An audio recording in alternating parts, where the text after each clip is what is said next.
Welcome to A Light on Chinese Literature from China Plus. Today we continue to present the book The Spirit of the Chinese People by Malaysian Chinese scholar Gu Hongming.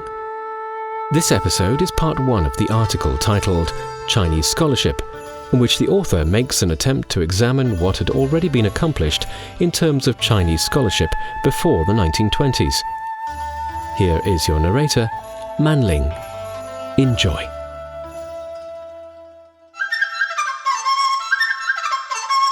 Not long ago, a body of missionaries created a great deal of amusement by styling themselves on the cover of some scientific tracts as famous savants, Su Zhu.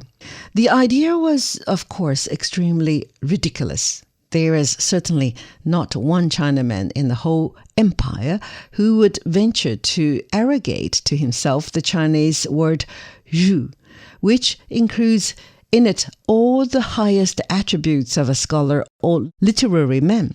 We often hear, however, a European spoken of as a Chinese scholar. In the advertisement of the China Review, we are told that among the missionaries, a high degree of Chinese scholarship is assiduously cultivated. A list is then given of regular contributors, all, we are to believe, well-known names, indicative of sound scholarship and thorough mastery of their subject. Now, in order to estimate the high degree of scholarship said to be assiduously cultivated by the missionary bodies in China, it is not necessary to take such high ideal standards as those propounded by the German Fichte in his lectures upon the literary man, or the American Emerson in his literary ethics. The late American minister to Germany, Mr. Taylor, was acknowledged to be a great German scholar, but though an Englishman who has read a few plays of Schiller or sent to a magazine some verses translated from Heine might be thought a German scholar among his tea-drinking circles, he would scarcely have his name appear as such in print or placard.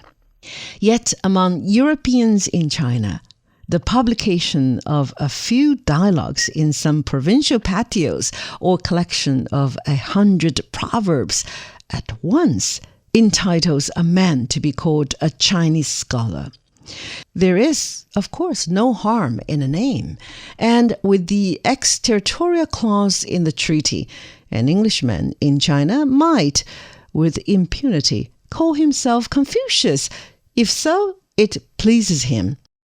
We have been led to consider this question because it is thought by some that Chinese scholarship has passed or is passing the early pioneering and is about to enter a new stage when students of Chinese will not be content with dictionary compiling or such other brick-carrying work, but attempts will be made at works of construction, at translation of the most perfect specimens of the national literature, and not only judgments, but final judgment, supported with reasons and arguments, be passed upon the most venerated names of the Chinese literary pantheon. We now propose to examine, first, how far it is true that the knowledge of Chinese among Europeans is undergoing this change. Secondly, what has already been done in Chinese scholarship? Thirdly, what is the actual state of Chinese scholarship at the present day? And in the last place, to point out what we conceive Chinese scholarship should be. It has been said that a dwarf standing upon the shoulders of a giant is apt to imagine himself of greater dimensions than the giant. Still, it must be admitted that the dwarf, with the advantage of his position, will certainly command a wider and more extensive view. We will, therefore, standing upon the shoulders of those who have preceded us, take a survey of the past, present, and future of Chinese scholarship, and if, in our attempt, we should be led to express opinions not wholly of approval of those who have gone before us. These opinions, we hope, may not be construed to imply that we in any way plume ourselves upon our superiority. We claim only the advantage of our position. First, then, that the knowledge of Chinese among Europeans has changed is only so far true. It seems to us that the greater part of the difficulty of acquiring a knowledge of the language has been removed.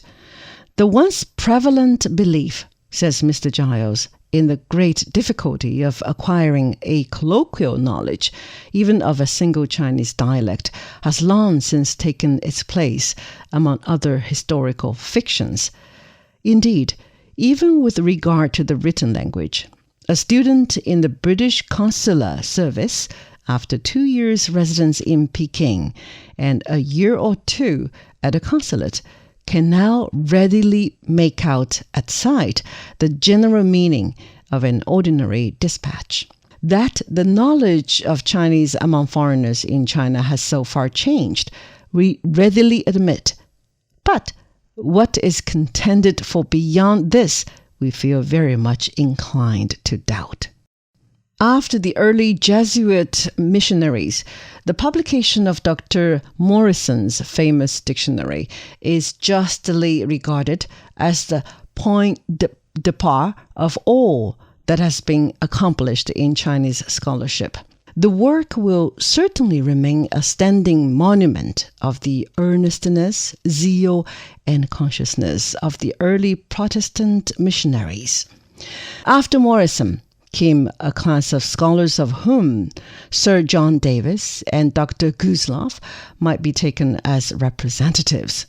Sir John Davis really knew no Chinese, and he was honest enough to confess it himself. He certainly spoke Mandarin and could, perhaps without much difficulty, read a novel written in that dialect. But such knowledge as he then possessed would nowadays scarcely qualify a man for an interpretership in any of the consulates.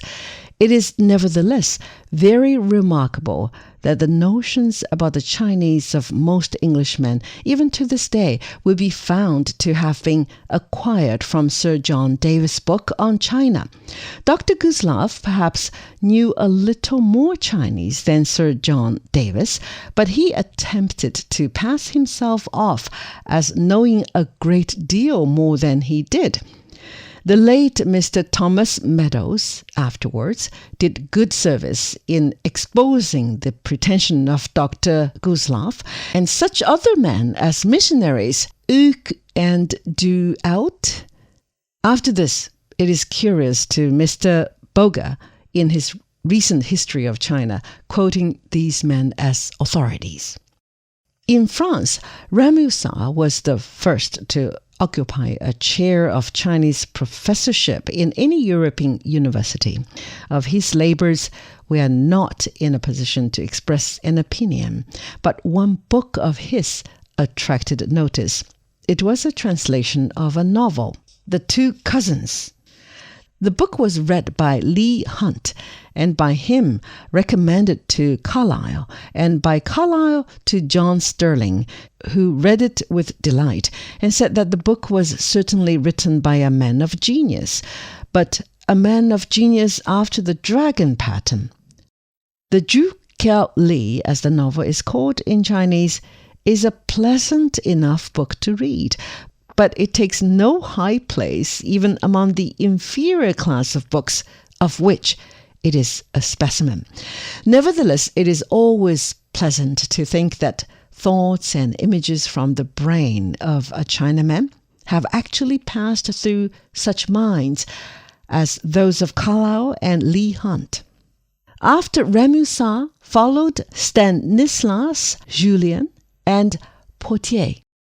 The German poet Heine says that Julien made the wonderful and important discovery that Monsieur Potier did not understand Chinese at all, and the latter, on the other hand, also made a discovery, namely that Monsieur Julien knew no Sanskrit. Nevertheless, the pioneering work done by these writers was very considerable. One advantage they possessed was that they were thorough masters of their own language. Another French writer might be mentioned, Monsieur David Saint-Denis, whose translation of the town poets is a breach made into one department of Chinese literature in which nothing has been done before or since.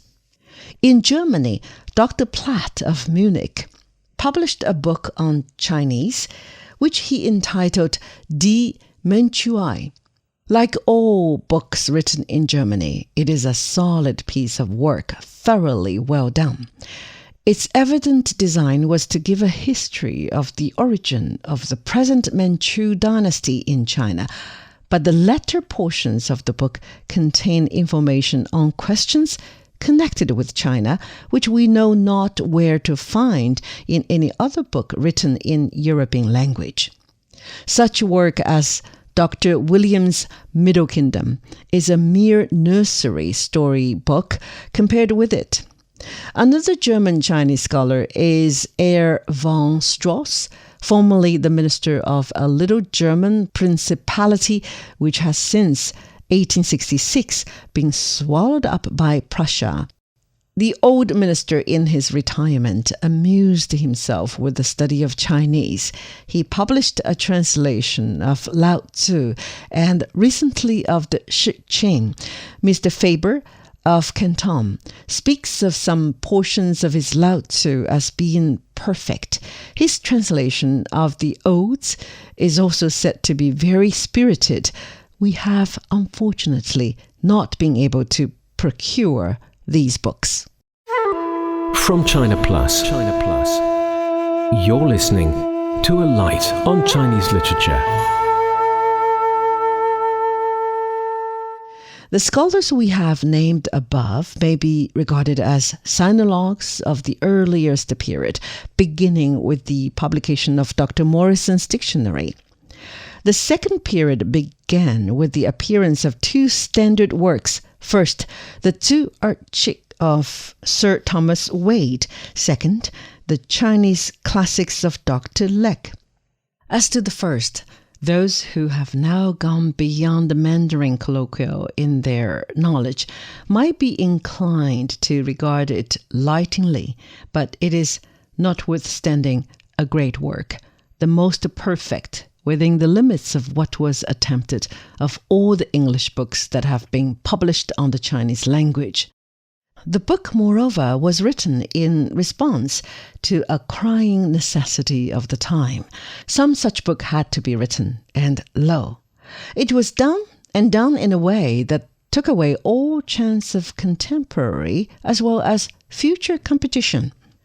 That the work of translating the Chinese classics had to be done was also a necessity of the time, and Dr. Legge has accomplished it, and the result is a dozen huge, ponderous tomes. The quantity of work done is certainly stupendous, whatever may be thought of the quality. In presence of these huge volumes, we feel almost afraid to speak. Nevertheless, it must be confessed that the work does not altogether satisfy us. Mr. Balfour justly remarks that in translating these classics, a great deal depends upon the terminology employed by the translator.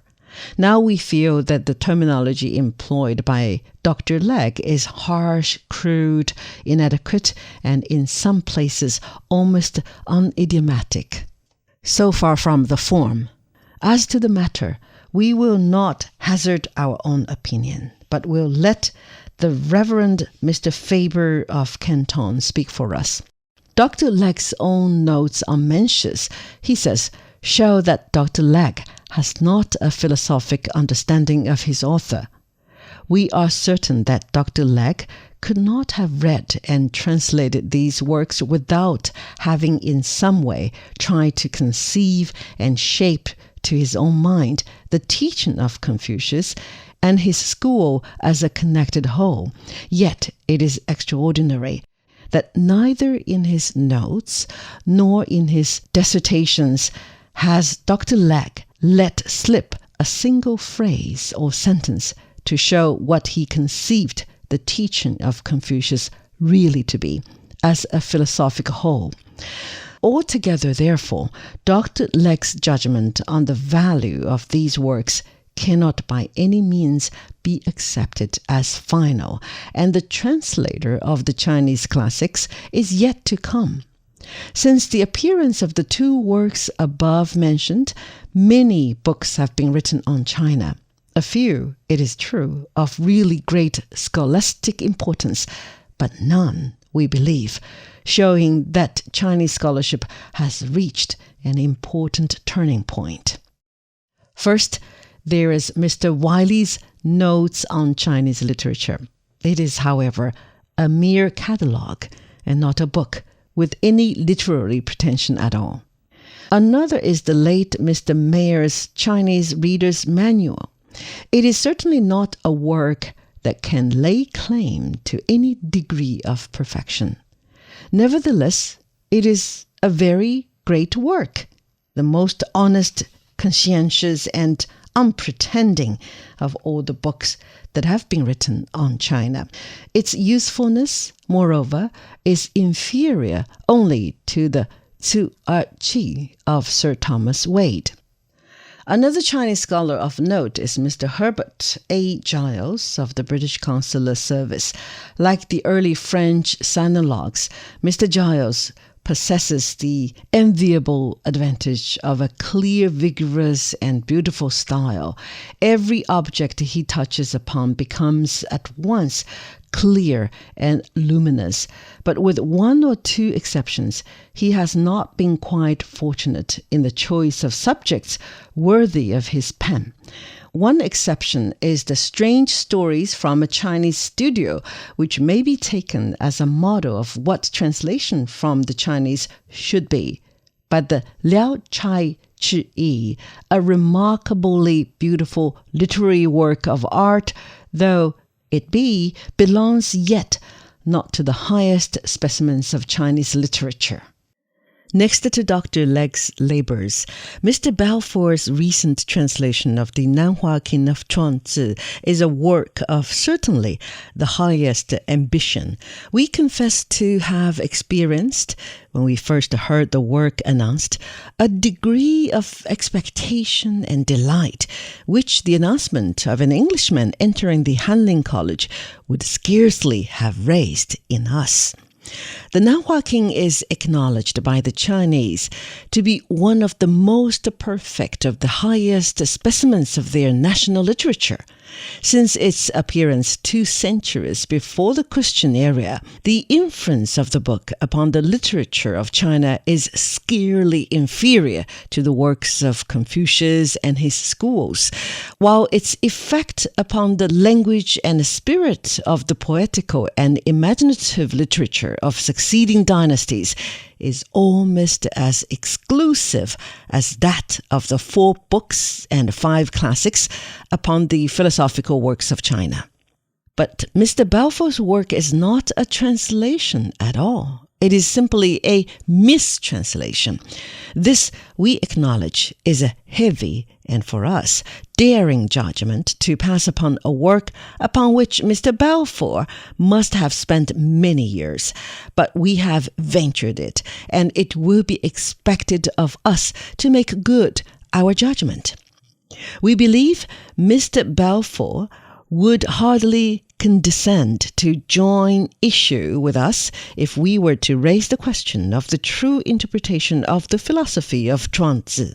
But we quote from the Chinese preface of Ling His-chuan, a recent editor of the Nanhua King. In reading a book, it is necessary to understand first the meaning of each single word. Then only can you construe the sentences. Then only can you perceive the arrangement of the paragraphs. And then, last of all, can you get the central proposition of the whole chapter?